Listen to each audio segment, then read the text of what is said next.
À l'occasion de la 13e édition de la Journée nationale du drapeau initiée par le chef de l'État Ali Bongo Ondimba en 2009, le préfet du Congo-Océan, Sébastien Obamugula, a célébré avec faste la dite journée, en présence des élus locaux, des auxiliaires de commandement, des différents chefs de village et de la population. Il s'agit aujourd'hui de la célébration de la 13e édition de la Journée nationale du drapeau.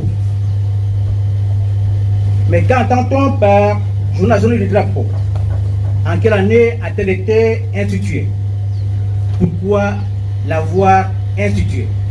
Selon nos sources d'information, cette journée a été instituée le 2 décembre 2009 par le président de la République, chef de l'État, son Excellence Ali Bongo Ondimba, afin de permettre aux populations gabonaises de cultiver l'esprit patriotique par l'appropriation des symboles de notre beau et cher pays, le Gabon. 4 temps forts ont marqué cette célébration.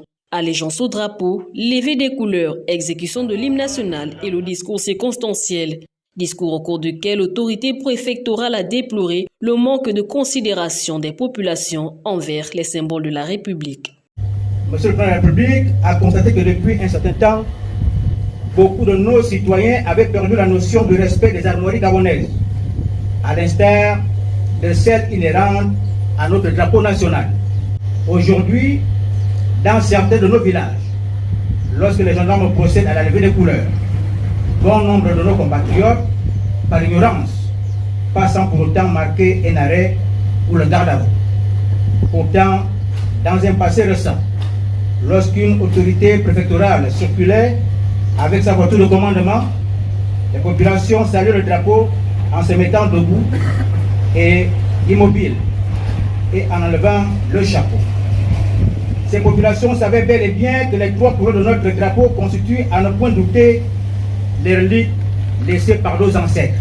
Le dépositaire de l'autorité administrative, Sébastien Obamugula, a profité de l'occasion pour appeler tous les fils et toutes les filles du Congo-Océan à la cohésion sociale, à regarder dans une même direction, bannir les mauvais comportements qui ne font pas avancer la localité. Nous devons avoir un même objectif patriotique, à savoir l'entente, l'unité des filles et filles du Congo-Océan, car l'union fait la force. Pour ce faire, nous devons chercher à travers les mécanismes permettant de transférer nos différentes institutions administratives à Nzomo, qui est notre chef-lieu. Nous ne devons nullement se complaire à exceller dans la médisance, la délation, la calomnie, ou même à diaboliser les profils du Congo-Océan sur les bases non fondées, en prétextant qu'il s'est accaparé des véhicules et du bateau octroyés aux populations locales du Congo-Océan. Mesdames et messieurs, j'estime que la bouche qui a la parole et qui n'a rien à dire devrait avoir honte de l'oreille. La cérémonie s'est soldée par une remise des drapeaux à tous les auxiliaires de commandement et une photo de famille pour immortaliser cette commémoration patriotique a été prise.